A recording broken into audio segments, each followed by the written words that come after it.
Hola, ¿cómo les va? Buenas noches, bienvenidos a Entre Líneas. Hoy vamos a tener una agenda diversa. Sí. Vamos a hablar de muchos temas. Vamos a hablar de la cuestión, la nueva discusión entre la Nación y la provincia en el marco de este proceso electoral que estamos transitando en Córdoba, ¿no? Y que estalló ayer en el Congreso de la Nación, en la Cámara de Diputados, con la visita del jefe de gabinete, Marcos Peña, que en el medio de su extensa locución hizo un párrafo de Córdoba, remarcando el dinero que giró la Nación a Córdoba, las obras que hizo en Córdoba, las que está haciendo, y sugirió ayer que la provincia tiene un déficit del 7%, que con esa cifra cerró 2018. Armó un revuelo bárbaro. Bueno, vamos a hablar de eso porque vamos a tener aquí en comunicación al ministro de Finanzas de la provincia de Córdoba, Osvaldo Giordano, para analizar los números de la provincia y ver si Peña, si está de acuerdo o no con Peña. En principio parece que no. No, parece que no. Bueno, también vamos a hablar de la super cosecha que se está dando en la República Argentina y en Córdoba en particular. Tan grande es el volumen de la cosecha que no hay camiones en la provincia que den abasto para transportarla a los acopios, a los puertos. Bueno, y han pedido que vengan camiones de provincias vecinas a dar una mano para transportar la cosecha. Impresionante. Vamos a hablar del impacto económico que va a tener esto con Juan Manuel Garzón, que es economista del IERAL de la Fundación Mediterránea, para ver si va a alcanzar esta cosecha para hacer girar la rueda de la actividad económica en Argentina. Y una de las causas de la crisis económica nacional es precisamente el impacto sobre el empleo. Claro. Vamos a hablar con Mario Ackerman, un especialista académico reconocido a nivel nacional en derecho laboral. Con él vamos a hablar de despidos, del mundo actual del trabajo, del empleo en negro, todas situaciones que se han intensificado con la crisis y que en Río Cuarto se viven de manera especial, ¿no? Sí. El tema del empleo en negro es Siempre estamos destacándonos ahí. Es un inconveniente que persiste en Río Cuarto. También vamos a hablar de servicios públicos. Va a estar aquí con nosotros Ismael Rins, el defensor del pueblo, porque se han detectado nuevamente irregularidades en las facturaciones de Ecogás y se ha pedido otra vez la intervención del Enargas, el ente regulador del gas, porque está llegando, al menos en 1000 hogares, lecturas con consumo cero.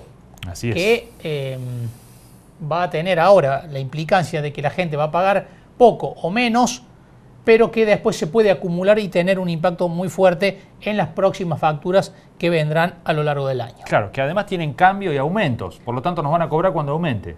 Exacto, bueno. Y además cambia la categorización por consumo. Claro. No es lo mismo consumir 300 metros cúbicos que 650, porque tiene más costo el metro cúbico cuando se pasa una cierta escala. Así que esos van a ser los temas que vamos a tratar en Entre Líneas. Vamos a los auspicios y enseguida hablamos con nuestro primer invitado. Auspician este programa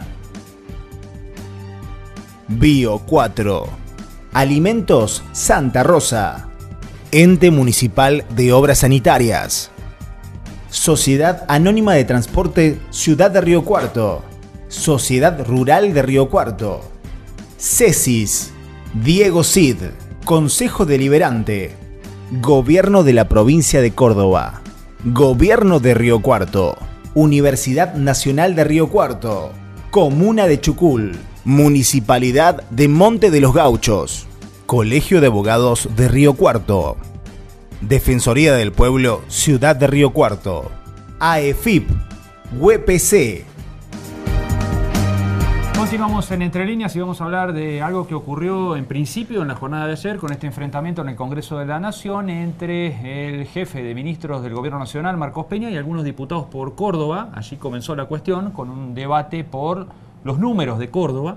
En principio, Marcos Peña dijo y destacó las obras que se hicieron en la provincia en los últimos años, el dinero invertido por la Nación y demás, el dinero girado a la provincia de Córdoba, en comparación con lo que era con el kirchnerismo, pero después destacó un desequilibrio en las cuentas de Córdoba, un déficit del 7%. El 7% habló, sí.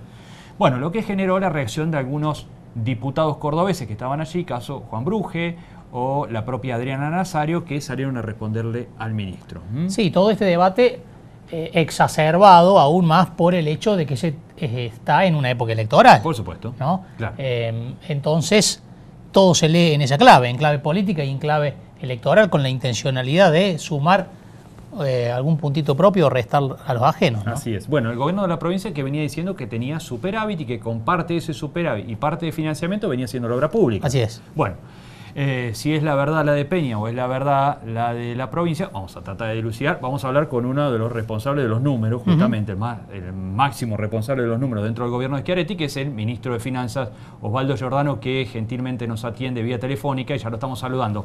Ministro, ¿cómo le va? Hola, ¿qué tal? Muy buenas tardes. Bueno, gracias por atendernos. Por favor.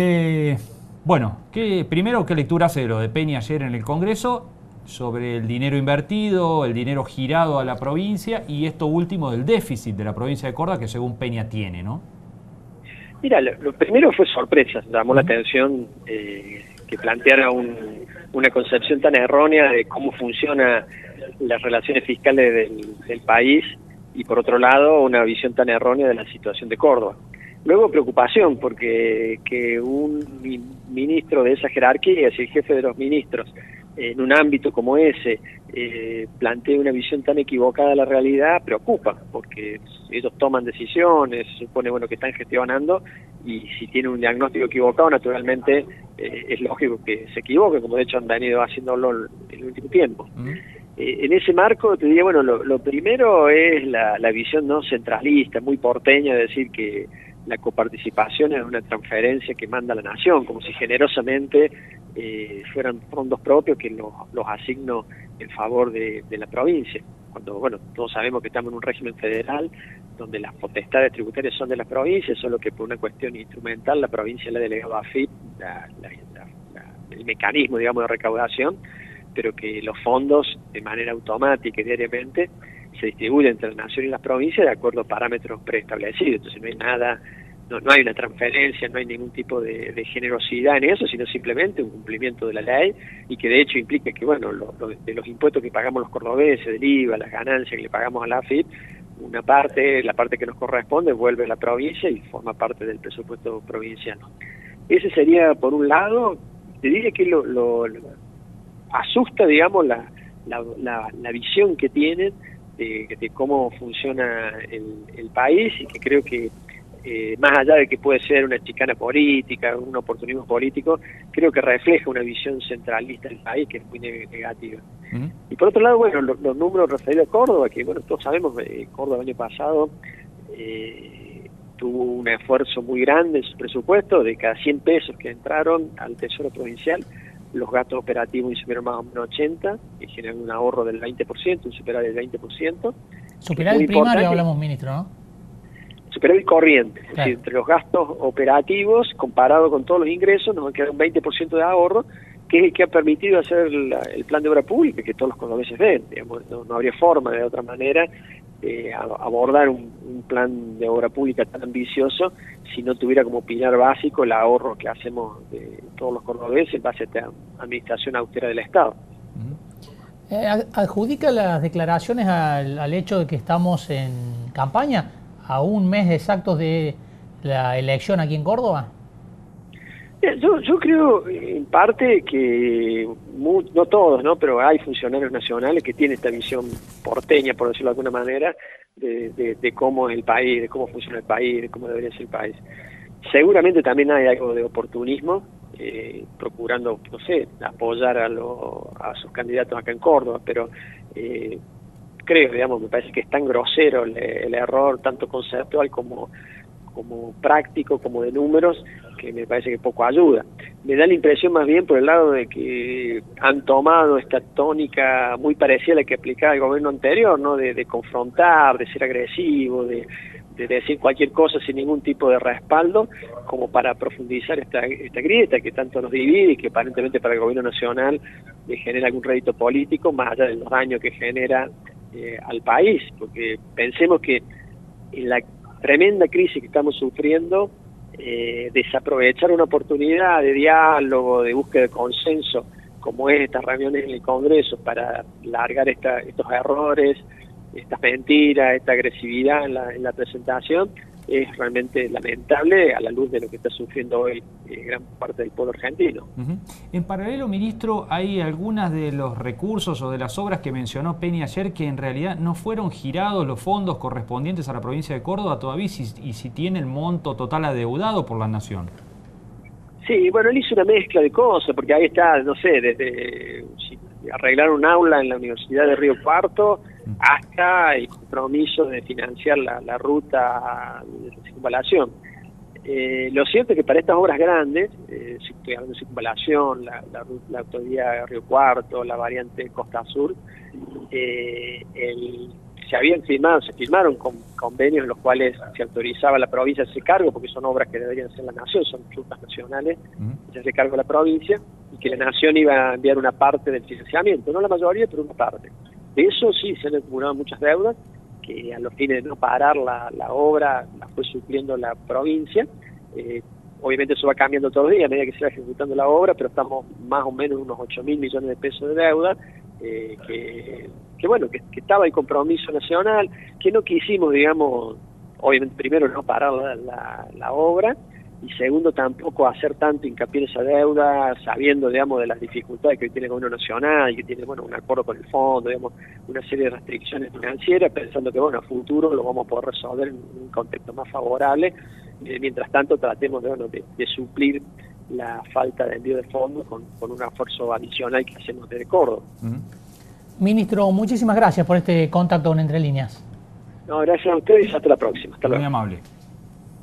Bueno, la palabra nada más y nada menos que del ministro de Finanzas de la provincia, Osvaldo Giordano, desmintiendo categóricamente las declaraciones de Peña, a quien incluso lo acusó de caer en el mismo comportamiento que el gobierno anterior, tratando de profundizar la grieta y tratando de sacar réditos políticos de datos falsos, dijo.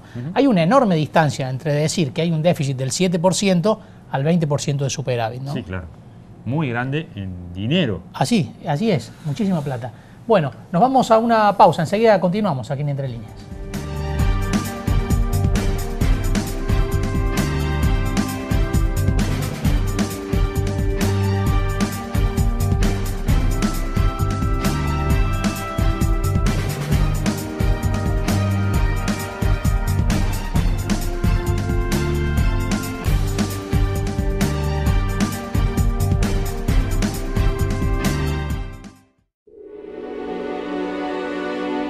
...63 puentes. Puentes de concreto, de metal, de piedra.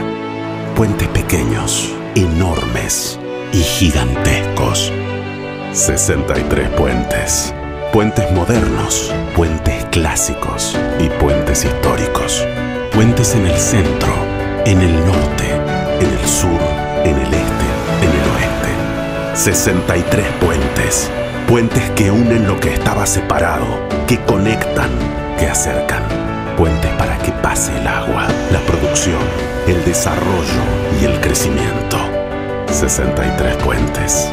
Puentes que hacen que nuestra provincia avance.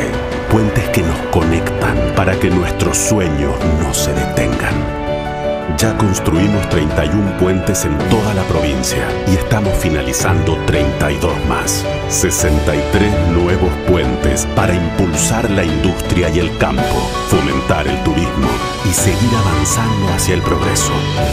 ¿Ves? Entre todos podemos y hacemos más.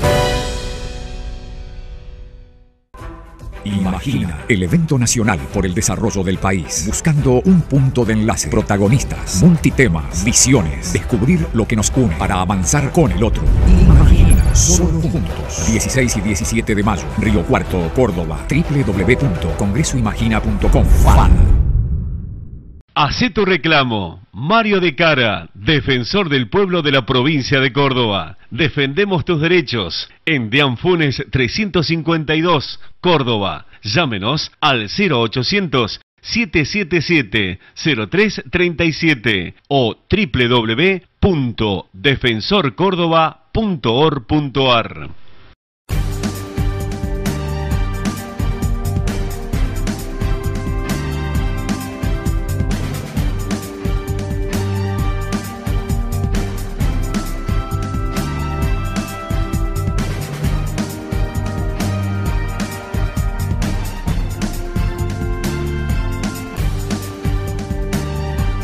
Seguimos en Entre Líneas y vamos a hablar de un conflicto que se repite, ¿no? Todos los años. Otra vez Ecogás. Otra vez Ecogás, así es. Bueno, ahora el conflicto pasa por manda facturas la empresa con consumo cero. Claro. Uno diría, che, está bueno para ponerse contento que llegue la factura con consumo cero, pero el inconveniente es que lo que está consumido y se puede acumular en las próximas facturas, con lo cual lo más probable es que uno se pase de las categorías que viene ocupando en el consumo del gas y por lo tanto pague algún tipo de penalización. Claro, lo que no le aparece ahora le va a aparecer sumado después. Eso. Bueno, vamos a hablar de esto con el defensor del pueblo que tenemos aquí, a Ismael Rins, porque bueno, han llegado muchos planteos a la Defensoría, por supuesto. Ismael, gracias por venir. No, por favor, buenas noches, ¿cómo les va? Bien. Bueno, sí, es así como ustedes bien decían en la introducción. Nosotros advertimos a partir de la semana pasada muchas personas que se acercaban a la Defensoría con este problema, como decía Marcos, para ponerse contentos, pero después lo que empezamos a advertir, que cuando la persona iba a Ecogás, le decían, no, quédate tranquilo, que te vamos a facturar lo que dice el medidor. Claro, el tema es la oportunidad. Claro. ¿Por qué? Porque no es lo mismo que te lo facturen al principio de abril, que tiene un precio el gas. Además, claro. Que te lo facturen a principio de mayo, que tiene otro precio, o que te lo facturen. Acuérdense que tenemos un aumento escalonado en 3 veces: mayo, abril, mayo y junio. Entonces, ¿cuándo nos van a acumular ese consumo? Es realmente una situación muy difícil. Yo vengo diciendo esto, el que se quema con leche ve la vaca que llora, porque... Claro, ha agotado su cuota de confiabilidad de Ecogás en Río Cuarto. Exactamente. Yo te diría que la ha dinamitado, porque todavía no tenemos respuesta del reclamo del año pasado. Estamos todavía instando a ver cómo van a devolver la plata a los riocuartenses que le han cobrado plata de más. Entonces, bueno, estamos preocupados. Cuando vimos esto, pusimos una alerta a través de las redes sociales, se hizo viral, tuvimos una respuesta significativa, importante. Tuvimos una comunicación con la gente de Ecogás. Nosotros no somos voceros de Ecogás.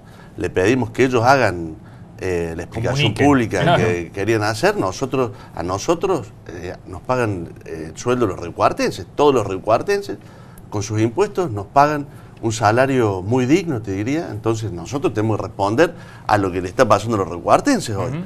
Entonces esta comunicación, nosotros referimos que ellos dieran las explicaciones públicas que entendieran que correspondían, y nosotros hoy estamos viendo una situación grave. ¿Cuál es? Ya está refacturando Ecogás, pero hay gente que ha pagado esta factura con 0 consumo de metros cúbicos, pero que tiene un consumo, tiene un cargo fijo. Claro, el mínimo que hay que pagar por el hecho de tener el gas, ¿no? Entonces la gente va y paga, pero ahora cuando le refacturan, no le refacturan sin el cargo fijo. O sea que va a haber un doble cobro de cargo fijo. Ayer estuve con una vecina que me mostraba una factura que ya la pagó, el cargo fijo, consumo 0 metros, y ahora tiene que pagar la próxima factura. Bueno, veremos cómo tiene que pagar esta factura, a ver que le descuenten el cargo fijo. Mira, para una empresa de la magnitud de Ecogás, entender que esto puede obedecer a una cuestión administrativa, la verdad que a mí me deja claro, sin esa palabras. Es la cuestión. ¿Es un error esto? Bueno, no sé. Digamos, si es un error, tendrán que arbitrar las medidas necesarias para reparar el error. Lo único que han hecho fue refacturar un consumo que lo han refacturado mal, además, porque la refacturación tiene que contemplar a aquellas personas que pagaron el cargo fijo ya. A mí me deja más dudas que certeza cómo se viene manejando. Nosotros ya hemos hecho el reclamo y hemos pedido una reunión con el Energas. Estamos mandando toda la factura y, por supuesto, hemos pedido que se haga una auditoría nuevamente. Y si tiene que ser sancionada, que sea sancionada. Porque se está hablando de más de 1000 casos, ¿no? Por lo menos. Bueno, eso fue lo que nosotros tuvimos noticia. Pero la verdad, mira, ayer tuve una reunión con la Cámara de Gastronómicos y Hoteleros. Todos, consumo cero. Había algunas personas que no solamente en su comercio, sino también en su casa. O sea, la verdad que la magnitud de esto no la conocemos. Sí, claro, yo creo que había una reacción rápida de la refacturación, pero la pregunta que me hago a esta altura, ¿qué hubiera ocurrido si esto no tomaba estado público? Claro. Pasaba. Y si pasaba, mira, ayer viendo las facturas de la reunión que había en la Cámara de Gastronómico y Hotelero, revisándole una factura a uno de las personas que estaba allí presentes, le digo, pero ¿a usted le han estimado? ¿Hizo el reclamo? No. Y así todo, fíjense que ese reclamo de la estimación tomó estado público y vaya que tuvo... Hubo una multa de 6 Claro, hubo millones una de pesos. multa, pero la gente tampoco miró la factura. Estábamos viendo la factura ayer un poco analizándola con ellos, tampoco sabían que estaban pagando que puede. Hay una normativa que la autoriza y está bien, pero ahora han puesto una tasa nueva, aparecen los ítems de la factura que nos han trasladado. ¿Es poca plata? Sí, puede ser que sea poca plata, pero nos han trasladado la tasa de uso de suelo que pagan al municipio, la han trasladado, no sabemos en qué porcentaje, no sabemos, pero no es que no lo hemos preguntado y no nos lo dicen. Es decir, por ejemplo, ¿cuál es el porcentaje del impuesto al cheque que me corresponde pagar a mí? Nadie sabe cuál es la fórmula mágica por la cual a mí me toca pagar 120 pesos del impuesto al cheque de Ecogás.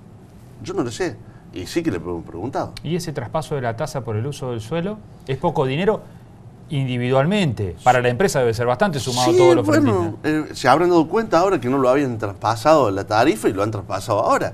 Pero es un ítem que hemos empezado a ver ahora nosotros. Son 38 centavos, 50 centavos, pero tampoco sabemos cuál es la metodología de traspaso al usuario. Bueno, pero ahí tiene que haber un ente que controle. Está en Nargás. Nosotros, la verdad que podemos, en el caso de las estimaciones, no podemos discutir si la sanción fue alta o baja. Les pongo el parangón de lo que pasó en Mendoza. Sí. En Mendoza hubo, de acuerdo a lo que se escuchó en la última audiencia pública, más de 50.000 mediciones estimadas. Por eso la sanción en Mendoza fue de 14 millones.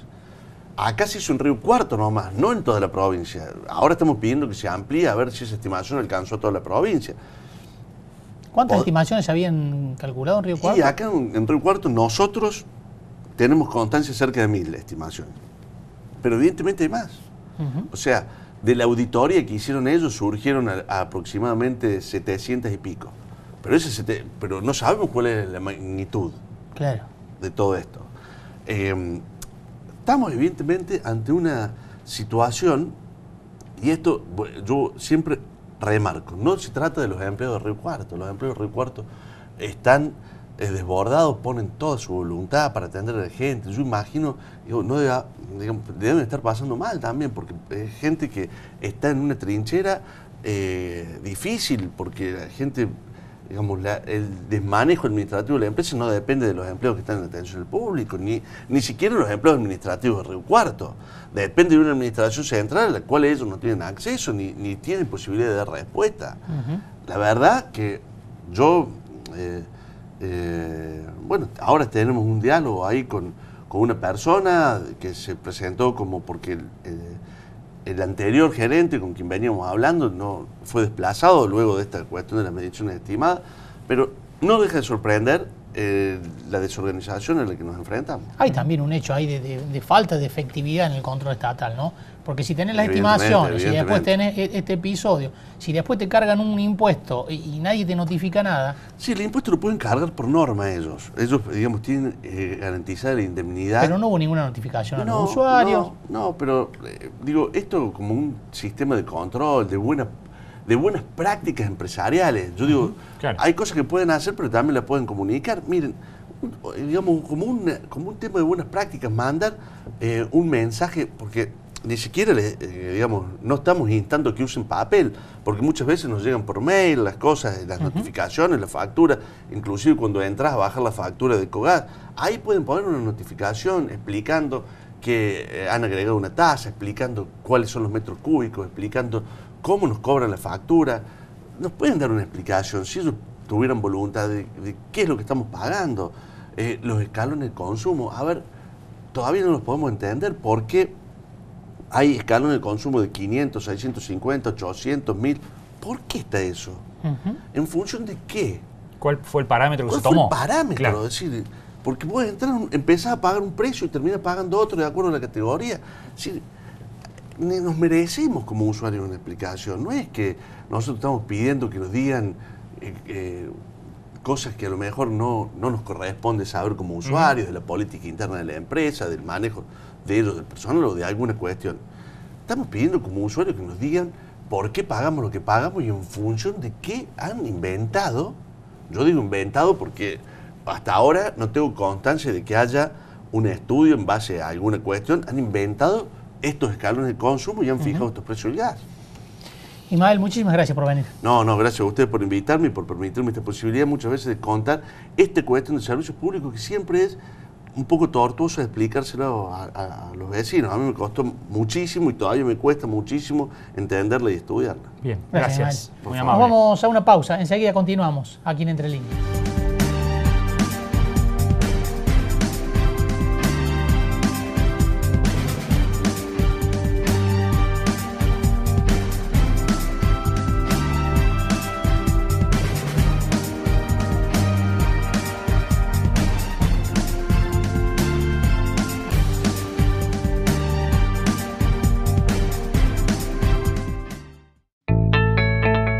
Esta es la tarjeta SatBus. Vas a un centro de expendio y ya está. La recargas y listo. Es más cómodo, ágil y sobre todo seguro.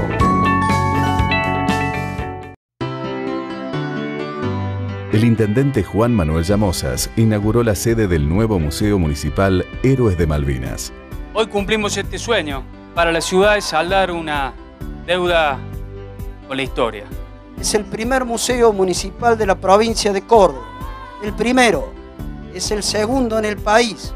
Un lugar para mantener viva la memoria. Un sueño cumplido para nuestros héroes. Gracias, Juan Manuel. Gracias, señor intendente. Venimos a cumplir con la palabra. Sigamos trabajando juntos. Tenemos mucho por hacer todavía. Otro compromiso cumplido.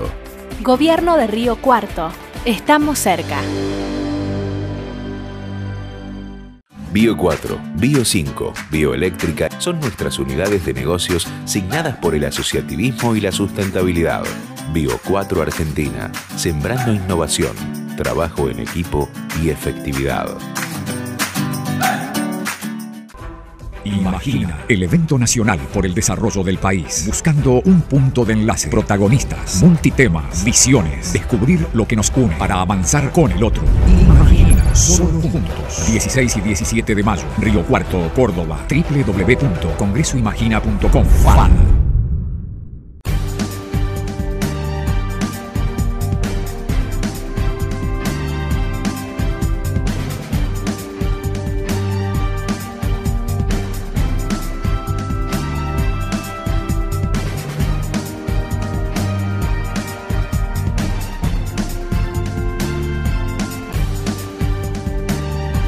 Seguimos en Entre Líneas y vamos a hablar de la cuestión del derecho laboral, del mundo del trabajo, bueno, de algunas estadísticas que en la Argentina no terminan de abandonar, no se consolidan por allí, como la del empleo en negro. Está con nosotros el profesor y el académico y el abogado laboralista Mario Ackerman, reconocido a nivel nacional, que está en nuestra ciudad participando de unas jornadas del Foro del Derecho del Trabajo. Doctor Ackerman, gracias por venir al programa. Gracias por la invitación, siempre es un gusto. Bueno, muy amable.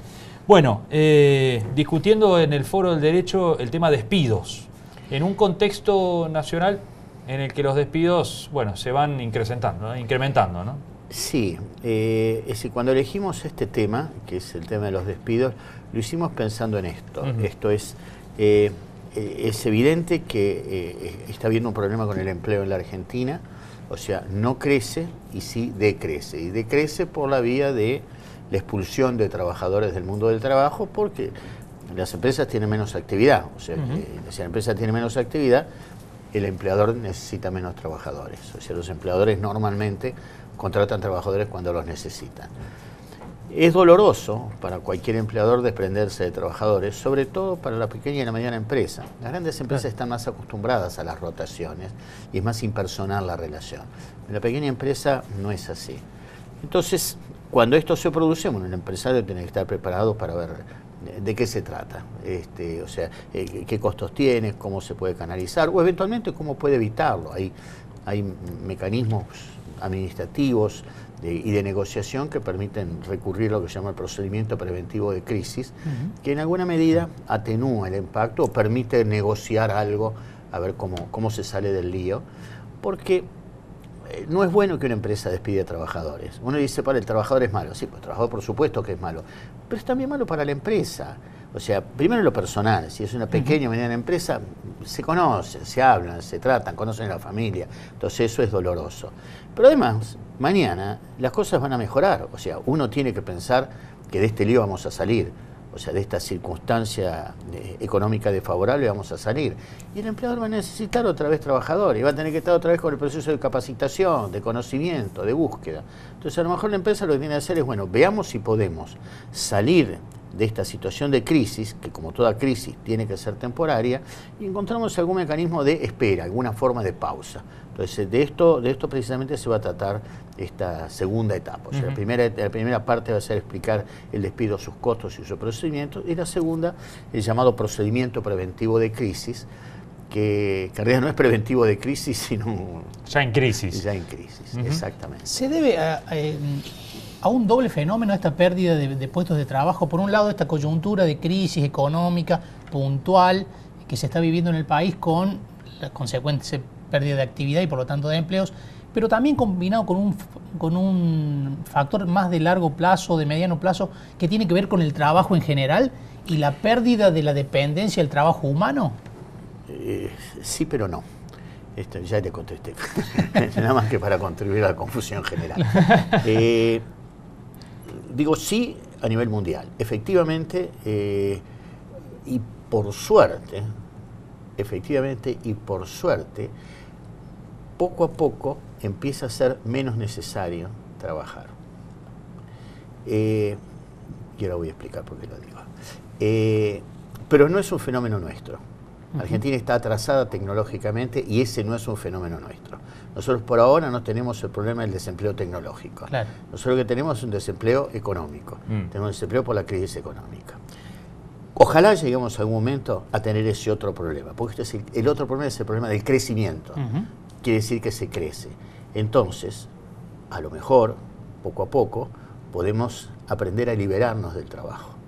Nosotros venimos de una cultura en la que el trabajo era el centro de nuestra vida. Era el rector, claro. Es así, porque venimos de lo que se llama la cultura de las 100.000 horas.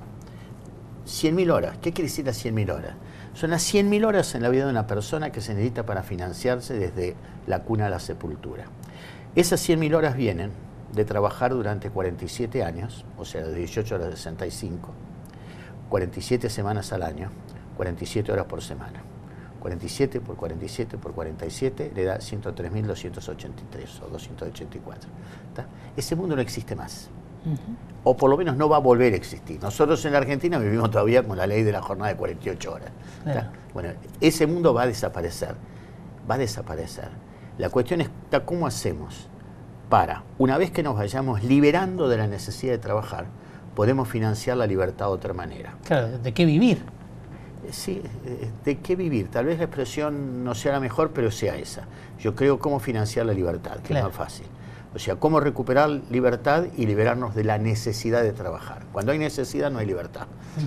Entonces, liberarnos de la necesidad de trabajar. Trabajar menos. Hay un eslogan fantástico de la CFDT francesa, la Confederación General del Trabajo francesa, que dice, trabajemos menos para que trabajemos todos, para vivir mejor. Esta es la idea. O sea, usted me dice si ese es el problema. No, eso puede no ser un problema. O sea, en lugar de vivir la falta de trabajo como una angustia, vivamos la falta de trabajo como una liberación. Habrá que pensar cómo lo financiamos. Claro. Por eso digo, pero no es un debate nuestro, nosotros primero tenemos que comer. O sea, debemos de ver cómo hacemos para tener empresa, cómo hacemos para tener actividad. Pero los que lo han superado, los que lo van superando, el debate que tienen es este. El debate que tienen es este. Y cómo, en lugar de distribuir la riqueza que se genera, la distribución de la riqueza que se genera por las actividades productivas, en lugar de distribuirlo a través del salario, distribuirlo de otra manera. Porque el salario es la forma que tiene el trabajador de participar en la ganancia de la empresa, de la producción de riqueza que él contribuye a generar. Eso es el salario. Al trabajador le va mejor cuando a la empresa le va mejor. Es decir, Cuando a la empresa le va mal, al trabajador le va mal. Cuando a la empresa le va bien, al trabajador le puede ir bien. A veces le va bien. Por eso, le puede ir bien. Eso depende de muchas cosas. Depende de él, del sindicato, de la buena... Pero esto es una historia diferente. Pero por eso le digo, ¿no? El tema de la progresiva desaparición del trabajo, ¿cómo lo conocemos? O sea, la actividad productiva y creadora del hombre, como se llama el trabajo. Esto es en el largo plazo, que yo seguramente no lo voy a ver, ustedes tal vez, o por lo menos lo van a ir a aparecer de a poco. Eso puede ser una buena noticia y no una tragedia. Y habrá que ver qué se piensa. Hoy, en cambio, para nosotros, para los argentinos, en general para América Latina, pero nosotros en particular, la urgencia es otra. Es decir, claro, como decía Mafalda, lo urgente nos deja tiempo para lo importante. Claro. ¿No? Y creo que ahí sí tenemos un problema, y yo creo que el problema de la generación de empleo y la conservación de los puestos de trabajo no es un problema del derecho del trabajo, ni mucho menos, es un problema de políticas de Estado, es una política de inversiones, es un problema de generar confianza para que tengamos inversiones. No se invierte donde no hay confianza. Y diría, el mayor enemigo de las inversiones es la incertidumbre. Bueno, muchos dicen que el problema sí son las leyes, ¿no? Que dicen que son demasiado restrictivas, y por eso cada tanto vuelve este reclamo de hacer un poquito más livianas las leyes, ¿no? De flexibilizar. Sí, pero eso es mentira. Ese tipo de mentiras yo nunca sé si son producto de ignorancia o de la mala fe. Porque decir eso de las leyes argentinas es ignorar absolutamente qué son las leyes argentinas. Nosotros no tenemos leyes excesivamente protectoras, nosotros tenemos una legislación laboral vieja, porque el núcleo de nuestra legislación laboral viene de los años 30, no del 45, de los años 30, y lo aclaro porque todos sabemos de qué estamos hablando. Sí, claro. Esto viene de la década infame, no del proceso del 45-55 del peronismo. El núcleo, el modelo de despido, de contratación, es del año 1934, con la famosa ley de modificación del Código de Comercio. Es un modelo viejo, como es vieja nuestra ley de jornada de trabajo. La ley de jornada de trabajo de 8 horas es de 1929 y está vigente. ¿Tá? Córdoba en algún momento tuvo la famosa 44 horas, recordarán ustedes que después se modificó otra vez en época Onganía, se llevó otra vez a 48 y terminó en el Cordobazo, o sea que, digamos, el negocio lo hicieron bastante mal.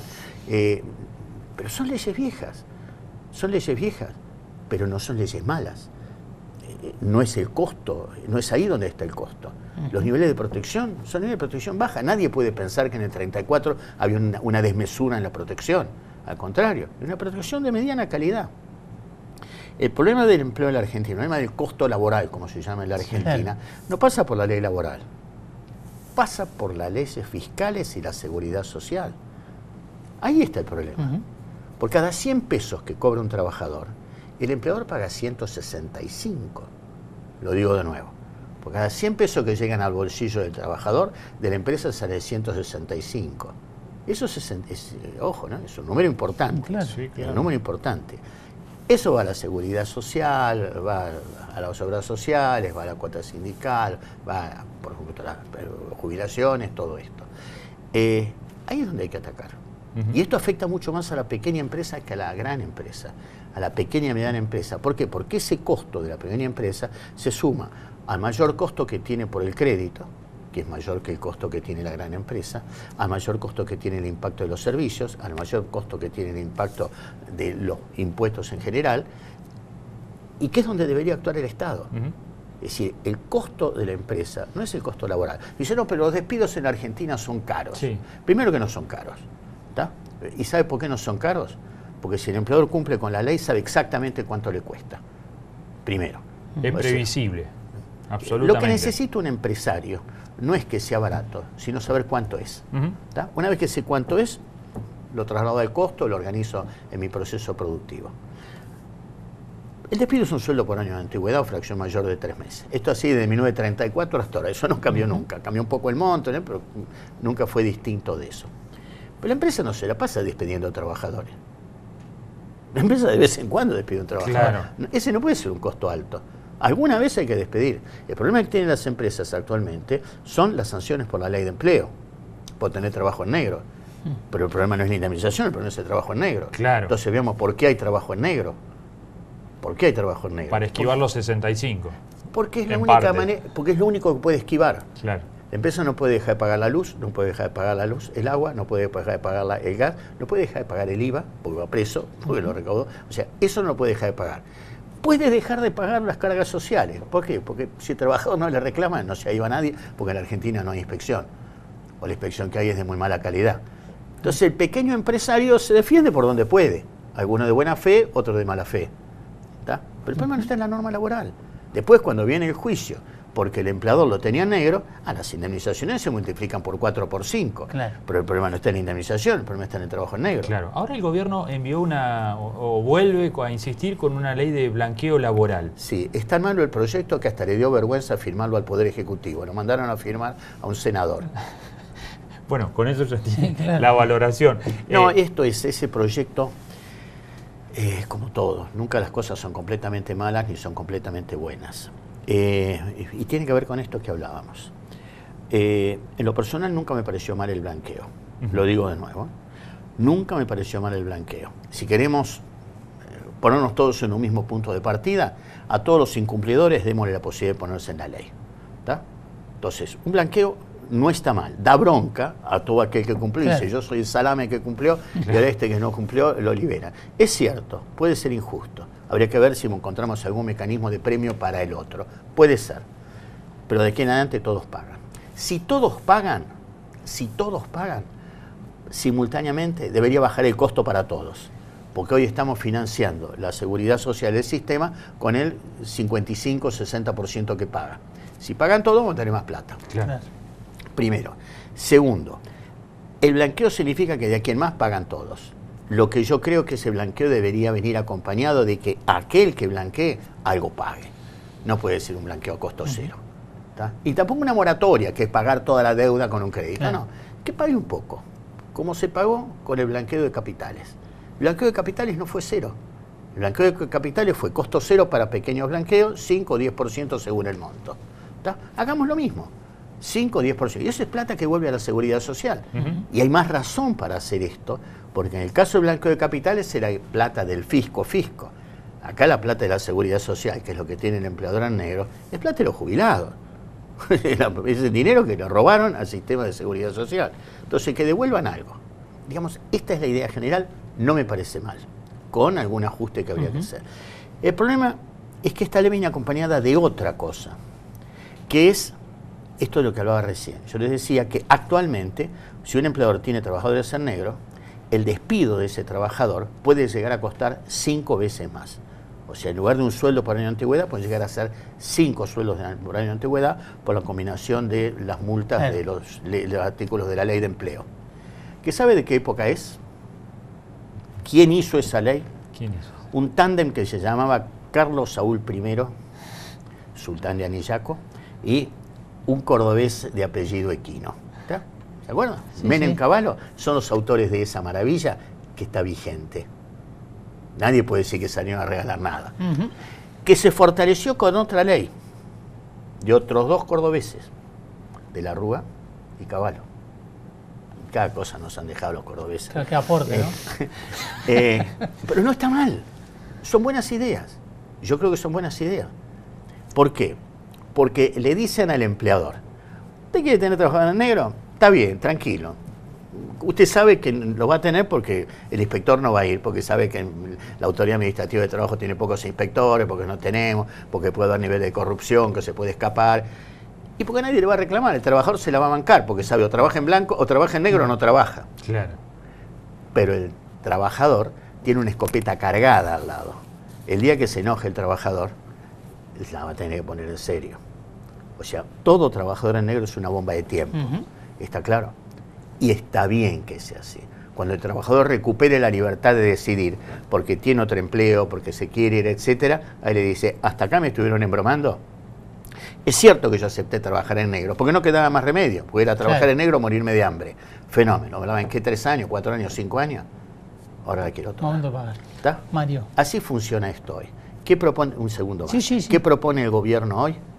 Esa amenaza, reducirla a la 10ª parte. Claro. Con lo que está haciendo es diciéndole a los empresarios, hasta ahora tener trabajadores en negro era muy caro. De acá en adelante va a ser mucho más barato. Blanquee. ¿Qué voy a blanquear? No blanqueaba antes, voy a blanquear ahora. Claro, casi un tarado, incentivo. pero yo digo que es una ley de promoción de trabajo en negro, disfrazado de otra cosa. Claro. Mario, muchísimas gracias por haber venido.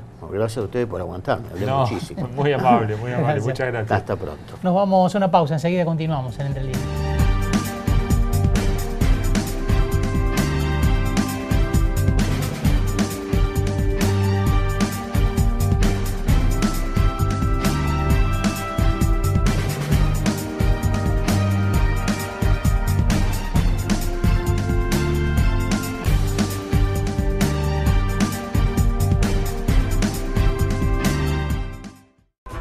Imagina el evento nacional por el desarrollo del país, buscando un punto de enlace, protagonistas, multitemas, visiones, descubrir lo que nos une para avanzar con el otro. Imagina, solo juntos. 16 y 17 de mayo, Río Cuarto, Córdoba, www.congresoimagina.com.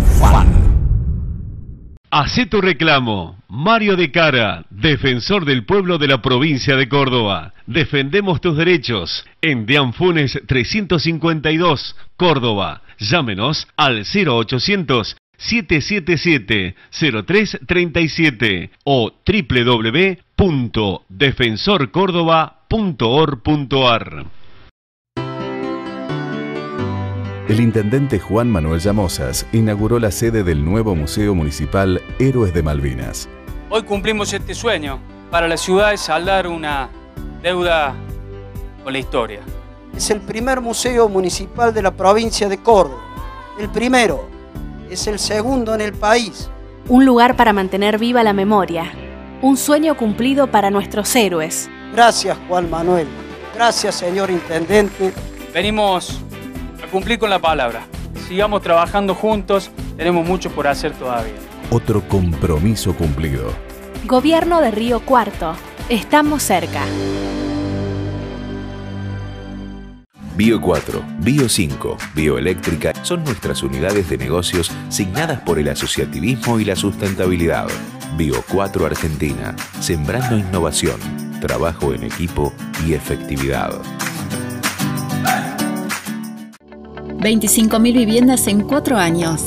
Juan Schiaretti encabezó una reunión con autoridades del Gabinete Provincial y del Banco de Córdoba para avanzar en el proyecto de nuevas unidades habitacionales destinadas a familias de clase media y de sectores vulnerables de Capital y el interior provincial.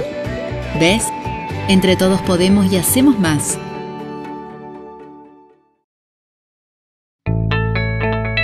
Esta es la tarjeta SatBus. Vas a un centro de expendio y ya está. La recargas y listo. Es más cómodo, ágil y sobre todo seguro.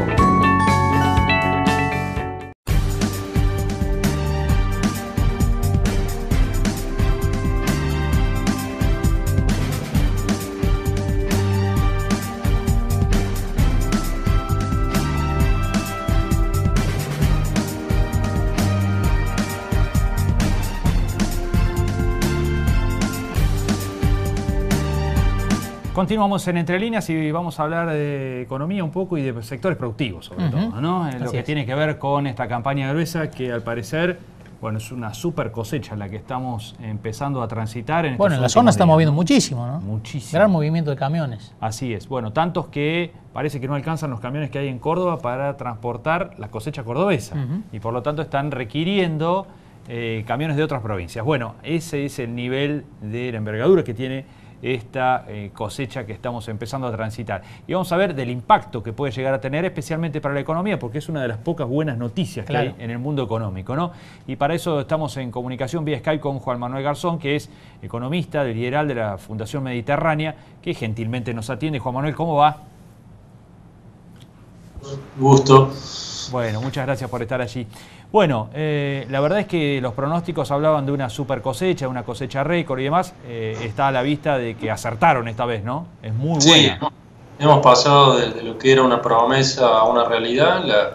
Los equipos empezaron ya a entrar a los campos. El maíz ya estaba avanzado y la cosecha de soja viene más demorada, pero bueno, también ya arrancó. Y los rindes son muy buenos en prácticamente todas las zonas productivas del país. Córdoba, afortunadamente, no es una excepción. está teniendo resultados excelentes. Así que no solo vamos a recuperar lo que perdimos el año pasado por la sequía, sino que estamos yendo hacia una campaña que va a ser récord histórico, ¿no? Tanto en Córdoba como en el país. ¿Es una campaña que va a ser salvadora en algún aspecto como estaba esperando el gobierno nacional? Yo creo que va a ayudar desde distintos lugares, ¿no? Es decir, va a ayudar desde lo que es el ingreso de dólares, va a ayudar desde lo que es la recuperación de la confianza, sobre todo en el interior productivo, va a ayudar a que el nivel de actividad empiece a recuperarse. Lo que sucede es que, como yo a veces suelo decir, el campo es como una buena carta en el truco, ¿no? Es como un as de espada, pero solo no te gana la partida, ¿no? Es decir, necesitas también otras condiciones, otros sectores que empiecen a tener números positivos, que empiecen a sumar a la recuperación. Yo creo que es una muy buena noticia que hemos vuelto a tener el as de espada, pero también necesitamos que desde la macroeconomía en particular el escenario se estabilice y que empiece a volver la confianza, ¿no? El crédito, variables que hoy están muy deterioradas. En términos de números, ¿qué va a implicar esta cosecha en términos de volumen de cosecha, de dólares, de ingresos para el país y para Córdoba, ¿no? Para la provincia en particular? Mira, a nivel nacional nosotros estamos previendo entre 5.000 y 6.000 millones de dólares más. Estamos hablando de una cifra que es prácticamente el 10% de las exportaciones de Argentina, ¿no? Como aumento, como excedente de campaña en campaña. En términos de Producto Bruto, estamos hablando de 1,5 puntos más o menos de lo que es el Producto Bruto Nacional, del PIB. En el caso de Córdoba, como Córdoba es más agrodependiente, es decir, el sector participa más de la economía, influye más, ahí el impacto que nosotros estamos previendo es mayor, estamos ya cerca del 3% del producto, es decir, un solo sector generándote un incremento de Producto Bruto, que es un poco la variable que resume la actividad económica, de un 3% de año a año, lo cual es un número muy importante.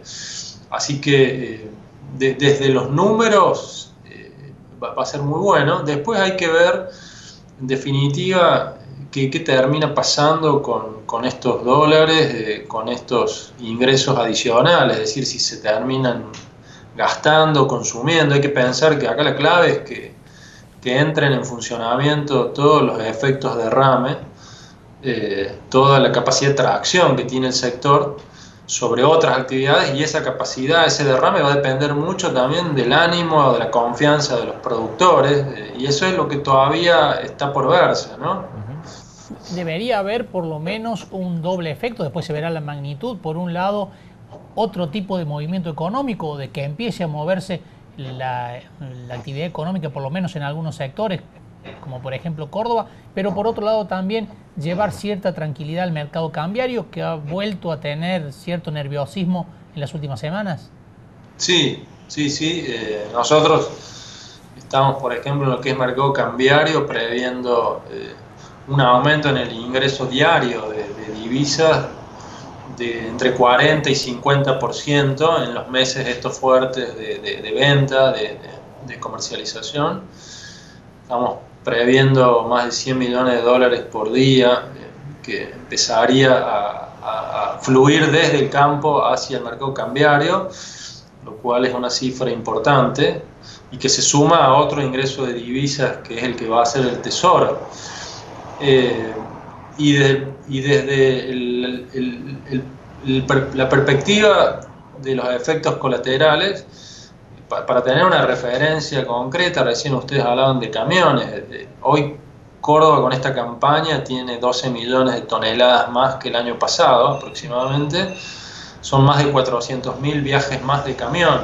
Son unos 1.200 viajes diarios de camión adicionales a los del año pasado. Así estamos hablando de, en ese sector, un impacto muy importante que lo vamos a ver. Lo que está todavía pendiente es, bueno, qué va a pasar, por ejemplo, con la venta de maquinaria agrícola, con la venta de pickups, con los gastos que puede hacer el productor en su zona de influencia. Eso es lo que todavía estamos a la espera. Yo tengo expectativas positivas. Es tan importante la cosecha, el volumen, que creo que va a arrastrar a todas estas actividades que antes mencionaba. En cuanto a por lo que se ve y el movimiento y las noticias que llegan desde el puerto, de los puertos de Rosario y demás, había temor a si se iba a liquidar o no se iba a liquidar, si se iba a guardar la cosecha en el campo o no. Bueno, es tan grande, impresionante el volumen que evidentemente está mostrando un ritmo muy grande, ¿no?, de envíos hacia el puerto. Sí, eso es así. Vamos a tener unos meses con muchísima actividad en lo que es movimiento, en lo que es comercialización. Hay que pensar que la producción de este año viene de una sequía, viene de un golpe, con productores que están endeudados, muchos, y que tienen que vender para cancelar esas obligaciones. Además ya se está pensando en la nueva campaña, en empezar a comprar insumos para el trigo o para algún cultivo de invierno, como puede ser alguna legumbre, el garbanzo en Córdoba. Y todo eso implica financiamiento, así que el productor tiene que vender, no hay muchas alternativas.